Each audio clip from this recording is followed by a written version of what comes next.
Hello everybody and welcome to another painting video with myself, John. In this one we're going to be tackling one of the Deathcore of Kriegsman from the Kill Team box, the Octarius box.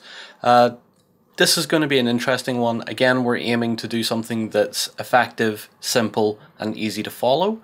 It's primarily a load of base coating and then a bit of weathering, and you can go as nuts as you want with this sort of thing. Particularly the weathering steps, there's only two. We use a fancy pants fluid in this one for the weathering, which does the majority of the work for us, which is great for keeping something simple. And in general, this has been quite an enjoyable miniature to paint. So I do eat a bit of humble pie at the end as well, so watch out for that. You guys in the comment section, you can tell me I was wrong all along or something. Certain aspects of the miniature have grown on me a little bit now that I've got down to paint them.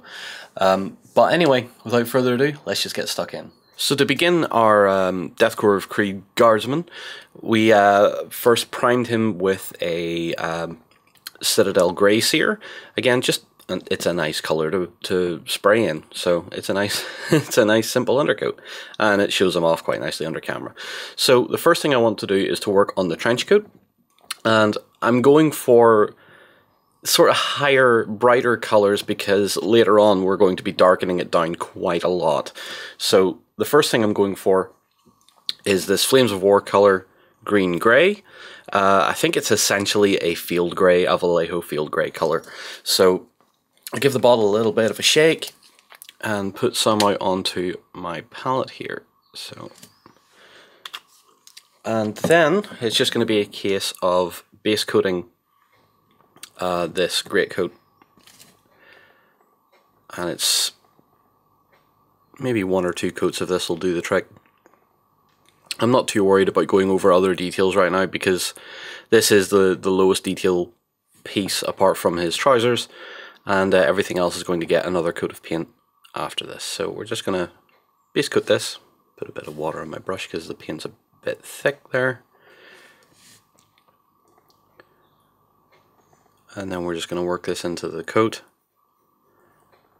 and after that we'll move on to the trousers.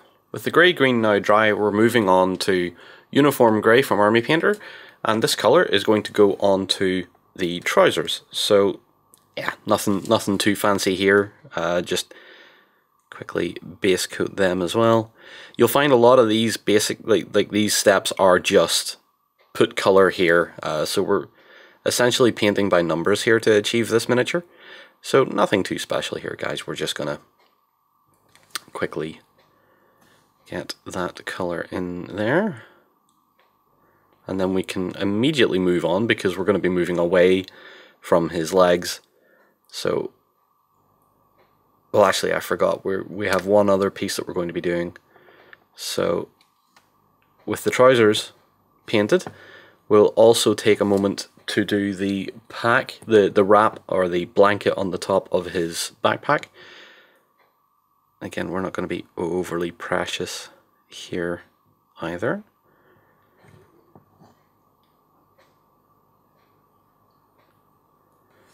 Because, as I said before, it's basically a matter of base coating a lot of these pieces, and the trick is to get as many differing colors in here as possible, because when we come to the weathering step is basically going to tie everything in together. It's going to dull it all down, and the method we're going to be using for that will allow a certain degree of bringing the base color back out again. So it will act a bit like a highlight and a shade, but what we're basically doing here is painting the highest colors and then working with the weathering to bring it down, and then we can remove some of the weathering to bring it back up again in places. So that's what we're trying to achieve, and I think with that done we can move on to the next colour, again because nothing else is going to be interfering with this. So we're going to move on to Citadel Dark Reaper, and this colour is going to be for his boots, his gloves, and there's a little bit of a hood that he's wearing underneath the gas mask, so we're going to put some of that down on the palette. Get a bit more than that. Clean the brush off of the excess paint. Make sure we have a good sharp point on the brush. and then it's going to be a case of boots. And we'll probably have to give the boots a couple of, or these areas a couple of passes with this paint.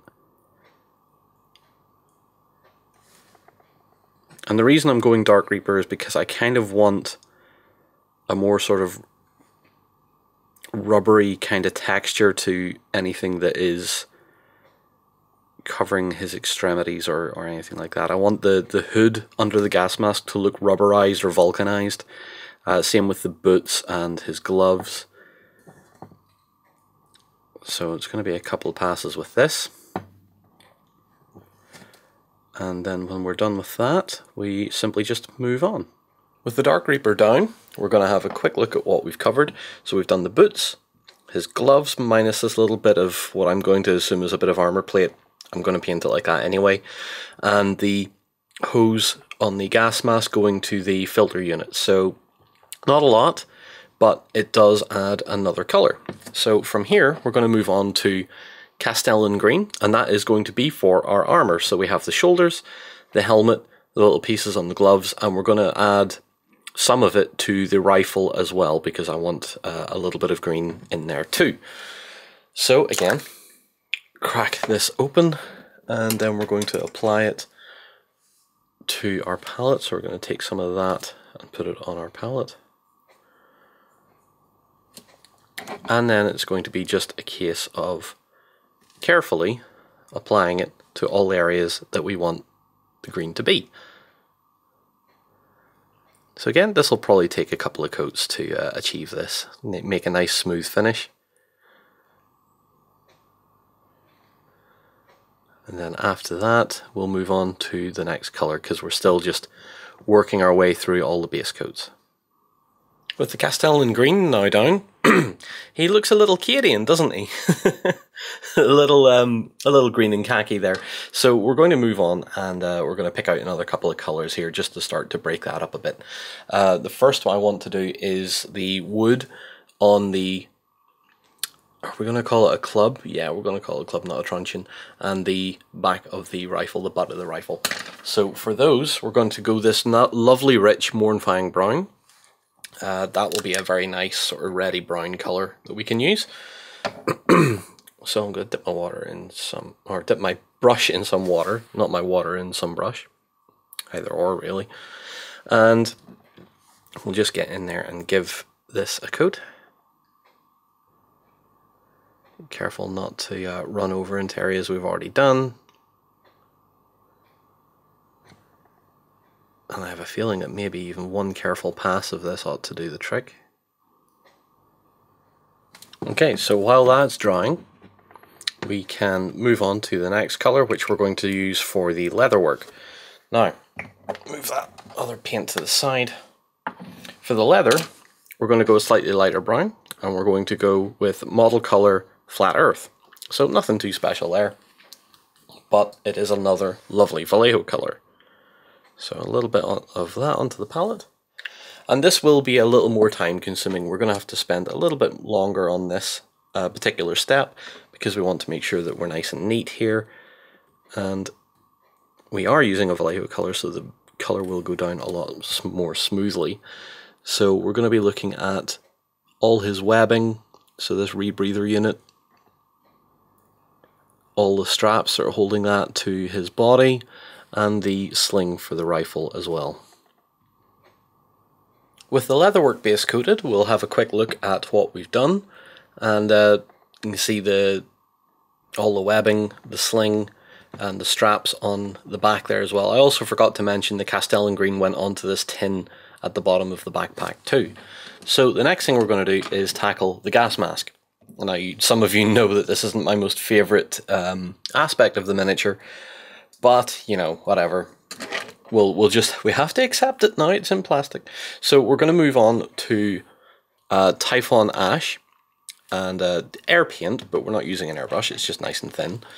And we're going to use that for the material part of the gas mask. So we want it to be kind of bright, because when we get to the weathering stage, I want it to have that sort of paler look compared to everything around it. Make it a bit of a feature. So paint over the entire thing with Typhon Ash. We're going to probably need a couple of coats of this because of the nature of the air paint. It is quite thin. I'm not going to worry about any of the other details because they'll be going metal and so on. Okay, and we'll tidy that up a little later on. So on to some metallics. First up, we're going to use Scale 75 Heavy Metal. And for this, it's going to go onto the rifle and buckles, buttons, and so on. So a fairly substantial metallic step here just to get this down. It's a nice bright metal, it goes down really well, and it's going to give us a good base for when we come to weathering.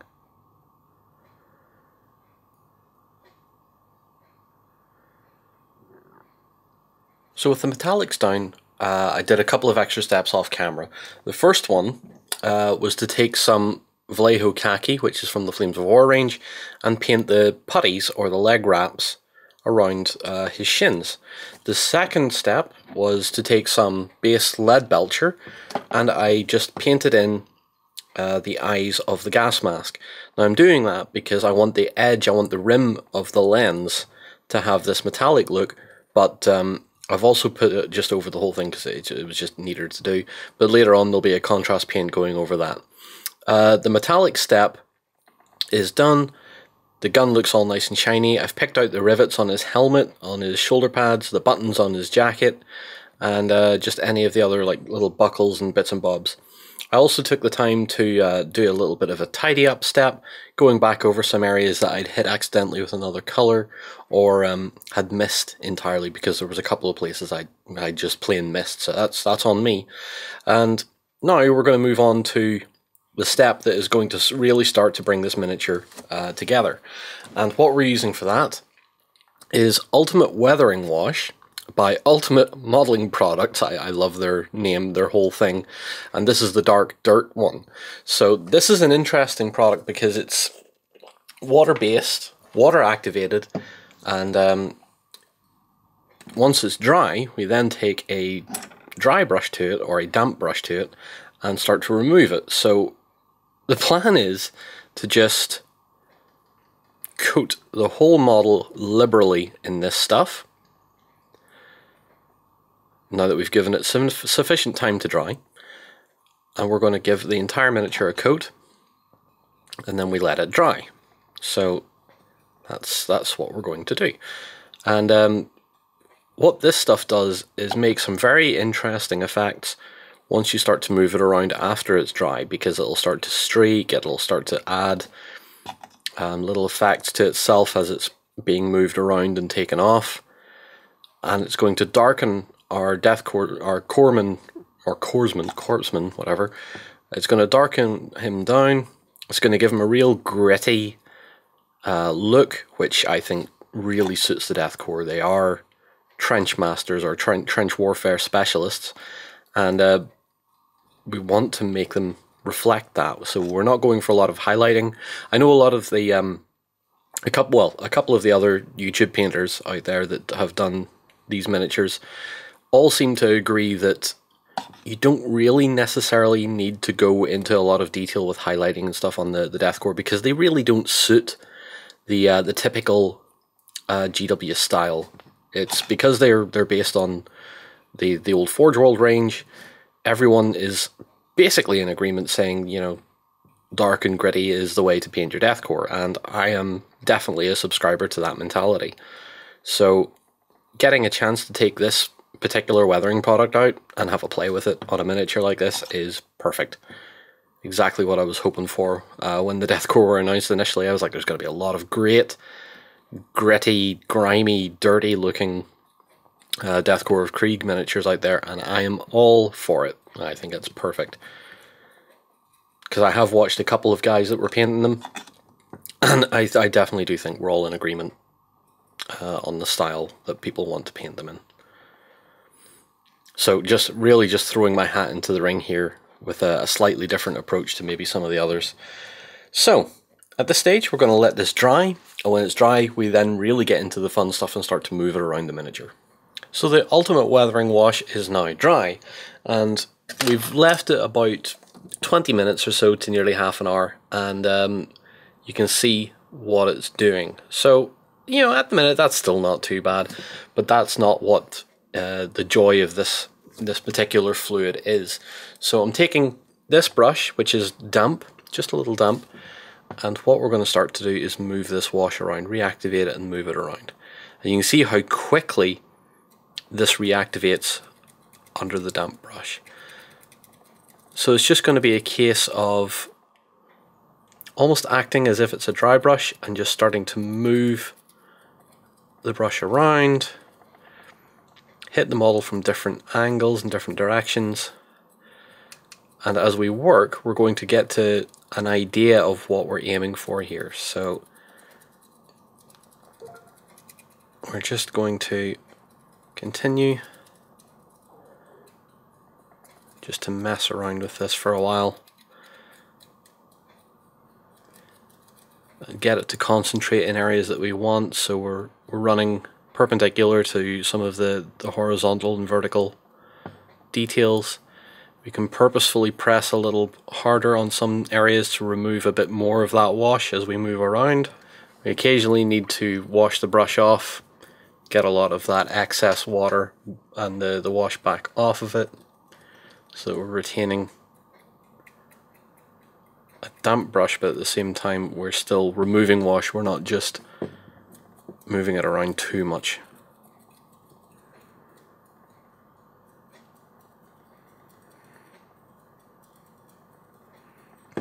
And this is going to help give us a nice dark gritty finish with, as I'm saying that, you know, as the wash is coming off, we're getting that the cleaner high areas as well. So that's what I was talking about, where we're just base coating very simply and letting this weathering wash do its job.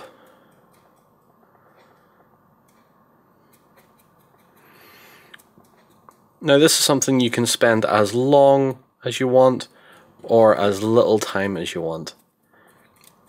It's all about how much you want the effect to work for you or how much time you want to devote to it. As you can see, we're getting there and we're moving it around quite frequently, and hopefully in the end this will look quite interesting. So now that we've done all the brush work, you can see what the weathering wash has done now that it's been moved around and settled a bit more. And what we get is a far more interesting, gritty looking guardsman. So he's not just covered in this wash and it looks terrible. It's moved around, it's got into some of the deeper areas.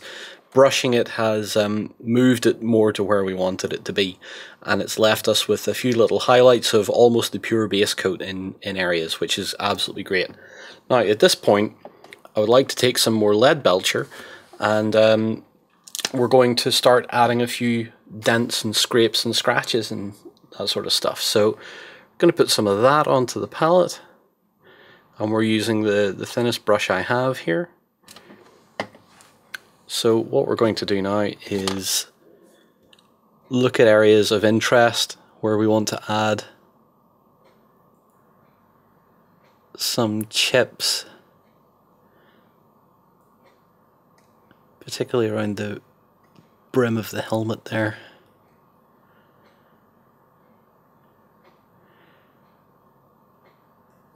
Because what that helps do is define that edge as well, which, you know, is all quite dark at the minute. And then see around the far side. It's kind of the reason as well I did the rivets on the helmets as well, the helmet and the shoulders as well, just to add a bit more visual interest once this stage had been done.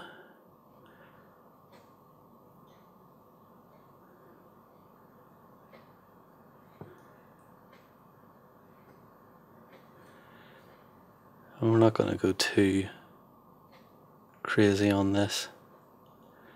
Just a few here and there. The temptation is to do quite a lot, and honestly the more you do, I think the more it detracts from the final result. And I think that's probably about as much as I'd like to do. So I'm trying to think, is there anywhere else I'd really like to to add anything. No, I think I'm going to be happy with that. So the final steps are going to be as follows. We're going to first airbrush a coat of Ultra Matte Varnish from AK Interactive. So we're going to matte varnish the guy down, and then I'm going to paint the base black and put a little bit of, let me see, where is it? Strylon Battlemire. Just the rougher version of the texture paint. There's Strylon Mud and Strylon Battlemire, and this is a little more chunky. So I'm going to put that on the base, and after this is all dried down. In fact, I almost forgot, we need to do the lenses. So for the lenses, we're going to be using Contrast Flesh Terrors Red, because it's a nice deep red, and I don't want the eyes to be shiny. I don't want it to look like there's a glow, because it is just a coloured glass, or kind of a plexiglass. So we want to get in there, make sure there isn't too much water on that brush. Just taking it straight from the pot this time, and holding the brush steady.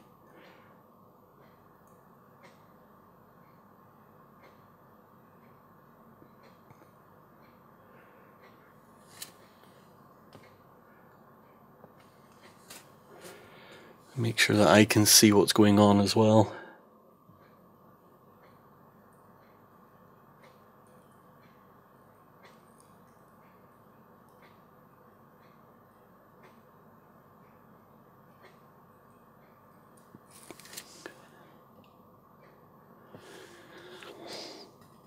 And then the other side.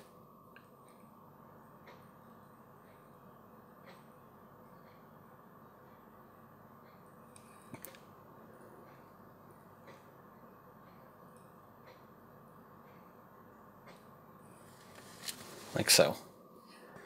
So at this point we're going to matte varnish, paint the base black, and then put the Strylon Battlemire on. So when we come back, the miniature will be finished, and we can have a look at what we think and if there's any opinions I have at the end. So here you have it, guys. Here's our finished Deathcore of Kriegsmann, and I think with that dark background on, he looks very atmospheric. Normally I don't do anything on bases, I just prefer to let you guys decide. I usually paint the base black, but I really wanted a little bit of something there to contrast to his incredibly matte finish with a slightly more satin finish of the texture paint. I think it just looks good, it looks a bit more wet.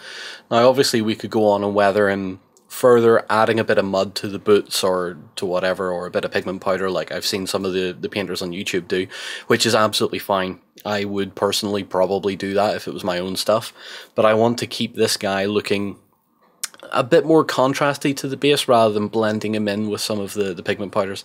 That's just my personal choice. I love what the other YouTube painters are doing. I think they're making fantastic efforts and really doing some excellent stuff. However, this tutorial, as usual, is focused on getting something that looks effective on the table with not a terrible amount of effort, and I think what we've ended up with is something that's very atmospheric, very nicely themed to what I believe the Deathcore should be. And I'm going to eat a little bit of humble pie here, because now that I've painted dark lenses on those gas masks, it looks quite good. I quite like it now. I think in general it's quite a handsome looking miniature, and I'm sure a few people will say, oh, you know, told you so, and you know, you should have painted it first, or you know, had a better opinion. That's fine, that's absolutely fine. I'm happy to say that I like how this looks. Yeah, the gas mask still isn't generally my favourite attribute of the miniature, or my favourite feature, but in general, if a whole plastic line of this is coming, or you know, more squad boxes and commanders and stuff, I would really like to see it. You know, obviously I've now dated this video by saying that, but in general, I'd be very happy to field this as it is, and of course if you disagree with me, that's totally fine. You can put your comments down below, and I'll respond to you. So as always, guys, thank you so much for watching. I hope you've enjoyed this one, and as always, take care, stay safe, and I will see you all again very soon. Go ahead and check out our other content on screen now, and while you're at it, why not hit subscribe, and remember to ding our dong. Go on, you know you want to click it, go on.